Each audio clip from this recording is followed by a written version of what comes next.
All right. As you guys can see these pictures, I'm going to tell you a story. Right? The sponge. My path to awesomeness started like this. As a kid, we were all blank pages of creation, yet to experience the craziness of our family and worldly influences. What a picture was painted. That portrait, once a loving and nurturing environment, turned into a not so productive environment. When two people I loved and trusted divorced. It had a big influence on me, and the pain I suffered through the divorce was beyond repair. The young man. Suddenly, the sky got gloomy, and I had lost interest in my goals and dreams, which allowed the weight of the world to weigh heavily on me with its doom and gloom and negative outlook on life. So I let go and moved forward with my life, claiming responsibility for my action.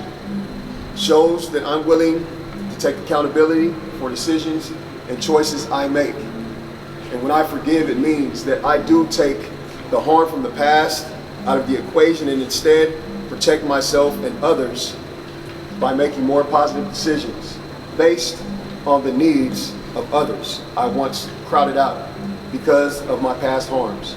This is why I must let go of negative thoughts so that I don't act on it. Squash the thought, toss it, and move it forward. Causing me to pick up habits of drugs and alcohol and antisocial behavior while pushing reason and rationale to the back of my mind. I allowed my emotions to rule me, which only resulted in impulsive and irrational behavioral responses. So I opened up my toolbox and I tightened up some areas that needed some work. I had to really evaluate my decision making, which was not positive at all. I needed to figure out who was the boss right now. Would it be my old part, my emotional part, or my smart part? I needed to think more rationally, so I came to the smart part. This required me to start thinking positive, speaking positive, and acting positive. This wasn't really easy to do at all. In order for me to keep that task, I had to let go. With these tools of the body, of choice and of moving forward, and the tools of creation, I've learned how to be the boss of my brain and how to be positive, productive, and powerful. I learned how to be proud of my choices by owning the day, how to put my bad thoughts and feelings in my hands, squash them and toss them away. I learned for me to give, I must unhook from my past. That when in doubt, ask the question, what if I'm not the past? I also learned that 10 steps forward and 2 steps back is also 8 steps ahead. Ultimately, I learned in order to be free, it was up to me. Being the smart part of it, that's how I became the awesome one.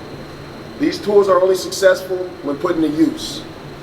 It requires a desire to be better and courage to make decisions that don't fit the status quo. How they work for me may not work for you in the same way. We're all different people with different goals, talents, and gifts. You have to ask yourself, are you proud of this choice? It's up to you to challenge every thought, action, and choice you alone can make. Accepting who you are, flaws and all, knowing what makes you tick, will considerably make you stronger.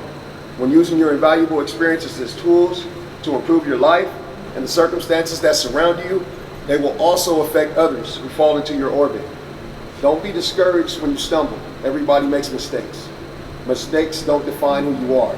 They refine you if you allow yourself to learn from them. You have purpose. There is only one of you in the world. There is no other. You are the integral piece of the universe. Find your place.